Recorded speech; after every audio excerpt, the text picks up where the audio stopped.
오늘은 스스로 입은 배옷이라는 제목으로 은혜를 나누려고 합니다. 지난 스토리를 짧게 요약하자면 왕의 총애를 받는 하만이라는 관료가 왕에게 뇌물을 주면서 온 나라에 있는 유대인을 다 죽이려 하는 내용이 있었습니다. 왕에게 전권을 위임받은 하만은 왕의 이름으로 아달월 13일에 모든 유다인을 죽이라는 조서를 작성합니다. 그는 사비를 들여서 이 일을 행한 거예요. 그리고 왕과 함께 티타임을 가지면서 이런 이야기를 나눴습니다. 그런데 그가 작성한 조서 내용이 유다인에게 알려지자 모두 근심에 쌓인 상황이 벌어진 것입니다. 그것이 오늘 말씀이 이루어지기 전의 내용이었습니다. 20세기를 지나면서 여성 인권에 대한 말들이 참 많이 나옵니다. 책임감 있고 자신의 인생을 개척하는 여성 서사들이 참 많이 나왔어요. 디즈니 영화 보면요, 초기 애니메이션은 백설공주와 신데렐라예요. 왕자의 성원을 입는 게 그게 그 여인들의 성공 이야기였어요.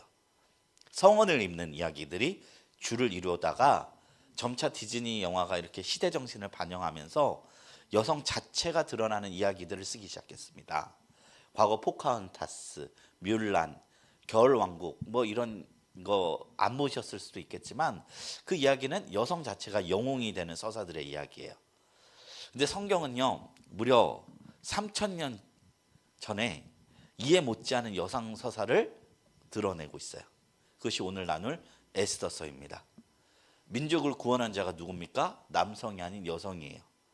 에스더가 여왕이 되어서 왕비가 되어서 당시 최고 권력자였던 아하수에로 왕과 하만과 정치적인 대결을 해서 승리하는 이야기가 이 에스더서입니다.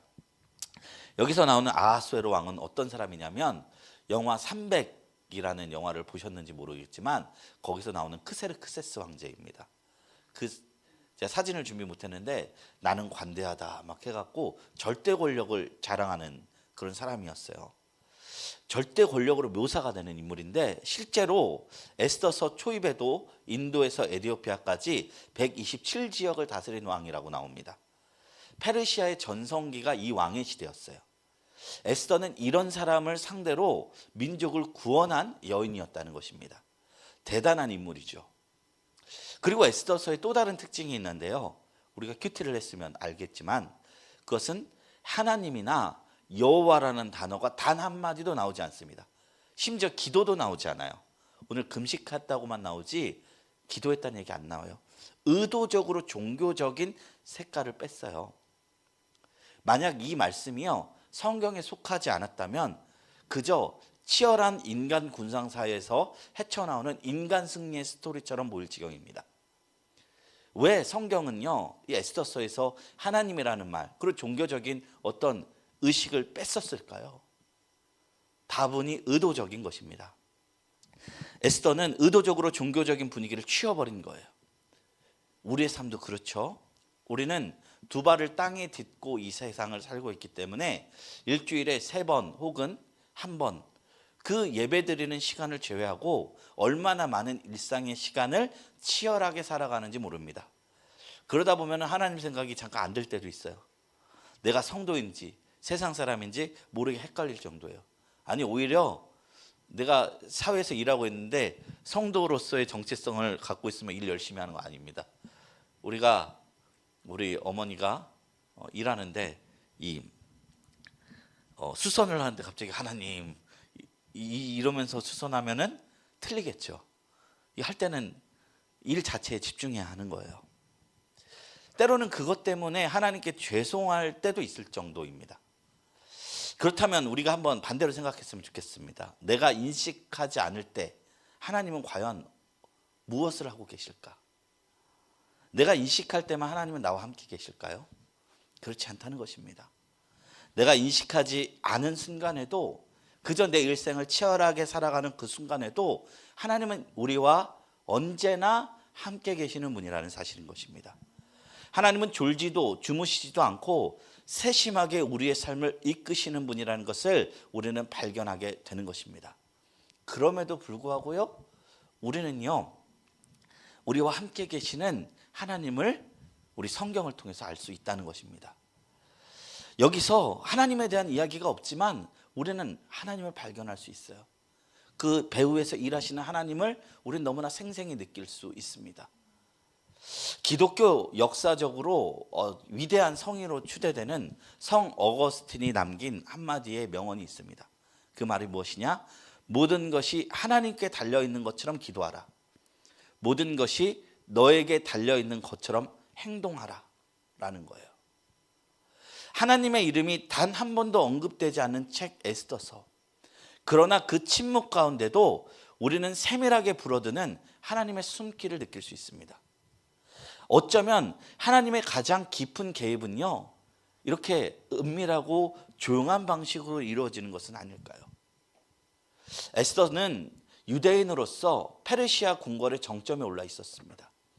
그녀가 왕후가 된 것이 우연이었을까요?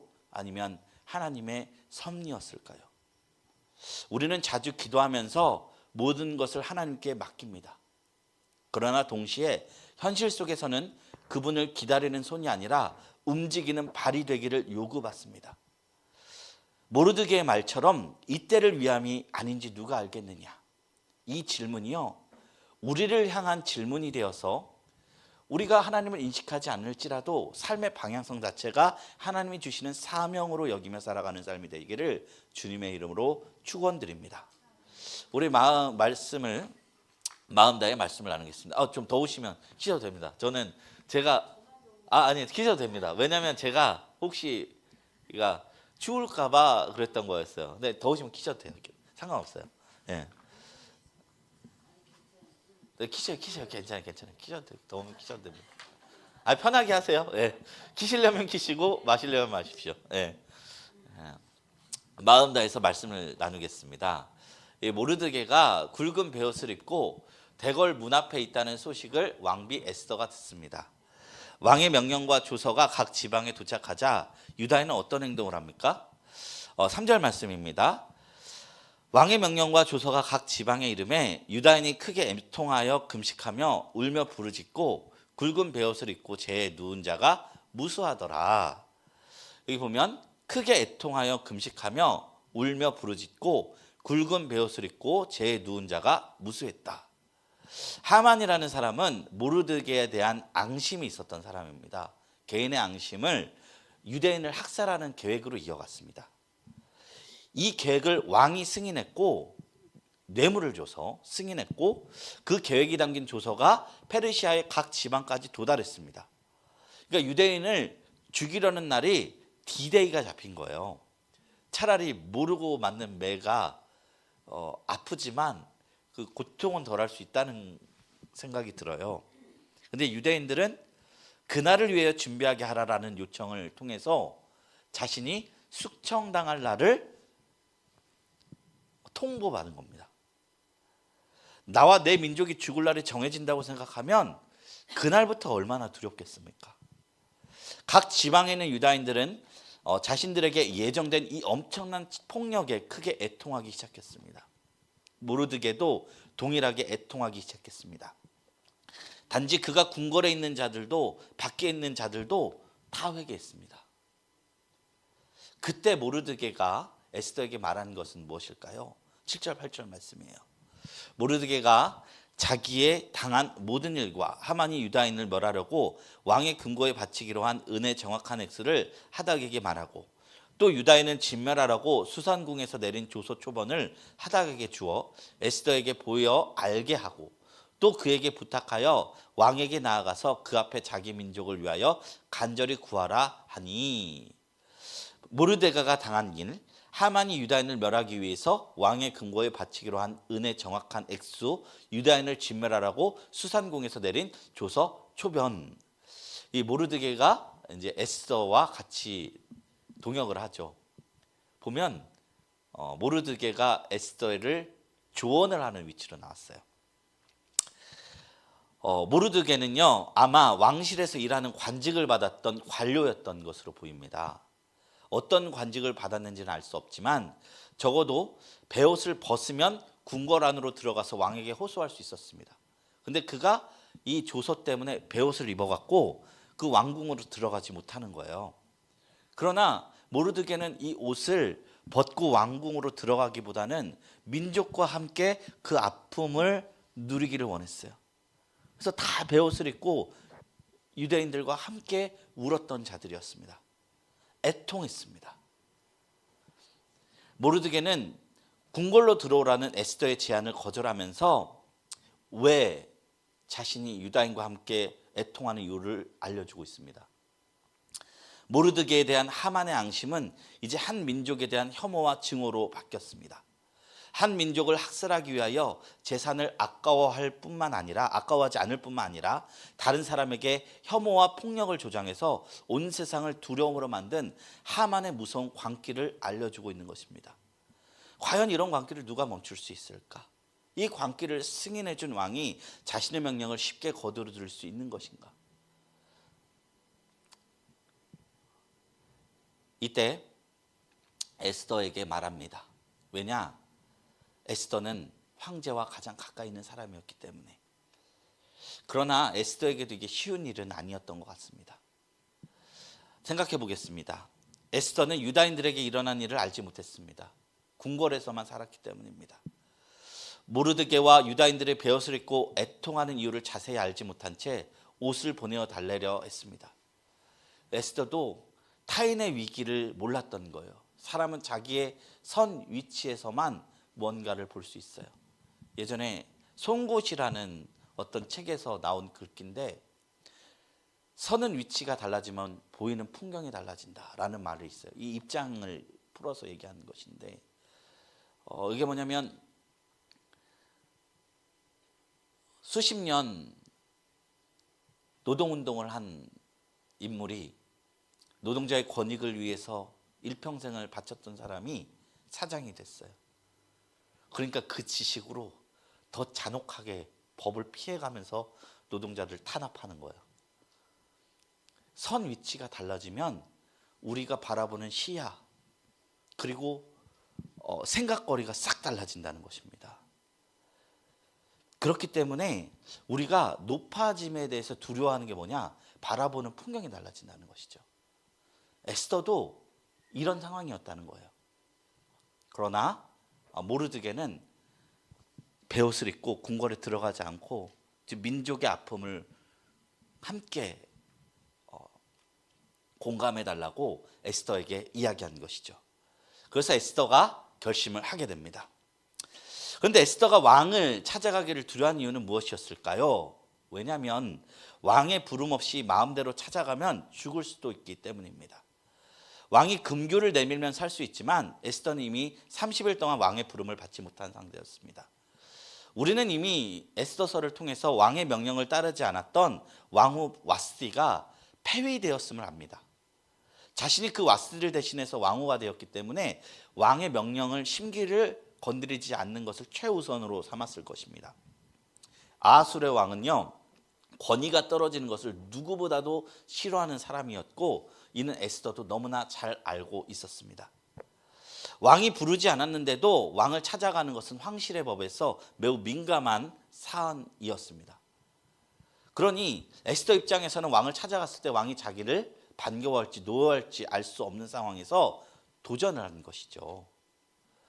그러면서 모르드게가 이때를 위한 하나님의 포석일 수 있다고 말한 사건이 나와요. 14절 말씀인데, 이때 내가 만일 잠잠하여 말이 없으면 유다인은 다른 데로 말미암아 노임과 구원을 얻으려니와 너와 내 아버지 집은 멸망하리라.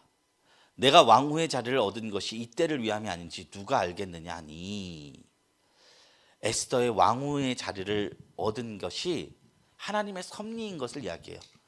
근데 심지어 여기서도 모르드게가 하나님 말을 안 해요.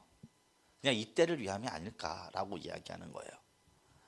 전국의 수많은 처녀 중에서 왕후가 되는 것이 녹록지 않았음에도 불구하고 에스더가 왕후가 되었던 사건에 대한 의미를 찾아가는 순간이었습니다. 저는 오늘 이 말씀을 읽으면서 제가 새롭게 생각했던 부분이 있어요. 제가 개인적으로 별로 좋아하지 않는 신앙적 자세가 있는데 그게 뭐냐, 고지론이에요. 전 진짜 고지론을 좋아하지 않습니다. 심지어 고지론을 주장해서 김동호 목사님을 존경하면서도 제가 비판하기 시작했어요. 고지론이 뭐냐면 그리스도인들이 잘 되고 영향력이 있어야 사람들의 선한 영향력을 끼치고 그러니까 모든 사람들이 고지를 점령해야 된다. 다 영향력 있는 사람이 되어야 된다. 그리스도인들은 잘 돼야 된다. 이런 메시지예요. 이게 기독교적 자기개발서 같다는 생각을 했었습니다. 근데 오늘 말씀을 읽으면서 제가 그런 생각을 했어요. 더 깊게 생각해 보면 정말 경계해야 할 것은 고지론 자체가 아니다. 하나님은 사람을 세워서 사람들에게 선한 영향력을 끼치고 사람을 통해서 일하기 때문에 그런 성도가 나올 수 있다. 메시지 자체가 악이 있는 것이 아니라 기왕 믿는 거 더 높은 사람이 되고 싶은 욕심을 선한 것으로 포장하는 위선이 싫었던 것 같아요. 이 두 가지는 분명히 구별이 되는 영역입니다. 되고 싶어서 되는 사람 세상에 별로 없더라고요. 하나님이 은사예요. 제가 보니까 부유함도 은사고 높아지는 것도 은사예요. 하나님이 하나님에게 뜻으로 성도들에게 나눠준 겁니다. 에스더도 하나님이 세우셔서 왕후가 되었습니다. 물론 자신의 힘으로 삼촌의 헌신으로 했지만 하나님이 세우시지 않고서는 페르시아 제국의 왕후가 될 수 없다는 것입니다. 그런 측면에서 성경은 고지론을 이야기합니다. 그런데 고지론보다 우리가 더 중요하게 생각해야 될 지점이 있는데, 하나님이 왜 사람들에게 복을 주시냐? 그것은 아브라함의 축복과 같은 원리라는 거예요. 복을 받아라가 아니라 만민을 복되게 하는 복의 통로가 되라는 것입니다. 에스더에게 요구하신 하나님의 사명은 무엇이냐? 민족의 구원이었다는 것입니다. 에스더서를 읽어보십시오. 지금 에스더가 부러운 분들이 계십니까? 왕후가 돼서 부럽습니까? 왕후가 되었기 때문에 맡겨진 그 사명이 보이지 않습니까? 너무 무겁지 저렇게 사느니 차라리 소시민으로 살겠다 싶은 마음이 든다면 그게 고지론의 목적인 것입니다. 하나님은 많이 받은 자에게 많이 요구하십니다. 5달란트 받은 자에게 5달란트를 요구합니다. 그렇기 때문에 많냐 적냐가 아니라 고지론자에게 하나님이 맡기신 사명의 크기가 있다는 거예요. 사명의 크기가 워낙 크다 보니 왕후 자리가 부족해 보일 지경이라는 겁니다. 성경이 이야기하는 정말 영향력 있는 그리스도인이 된다는 것은 이런 모습인 것입니다. 단순히 어렵게 사는 것보다 높게 사는 게 맞지, 예수 믿고 안 되는 것보다 잘 되는 게 낫지가 아니라는 것입니다. 많이 하나님이 부신 자에게는 하나님께서 많은 것을 요구하십니다. 그녀는 왕후의 직책으로 민족을 살리려는 사명이 있었다는 것입니다. 사명이 보인다면 우리는 고지를 바라봐도 됩니다. 그러나 고지가 보인다면 차라리 하나님은 그거를 꺾어서라도 안 해줄 가능성이 높습니다. 우리가 큰 사명을 쫓아서 고지를 정복하는 그런 성도들이 되시고 고지 자체를 바라보지 않는 은혜가 있기를 주님의 이름으로 축원합니다. 에스더는 결단했습니다. 무엇을 결단했습니까? 16절에 3일 밤낮을 금식하고 왕에게 나아가겠다는 결단입니다. 죽으면 죽으리라.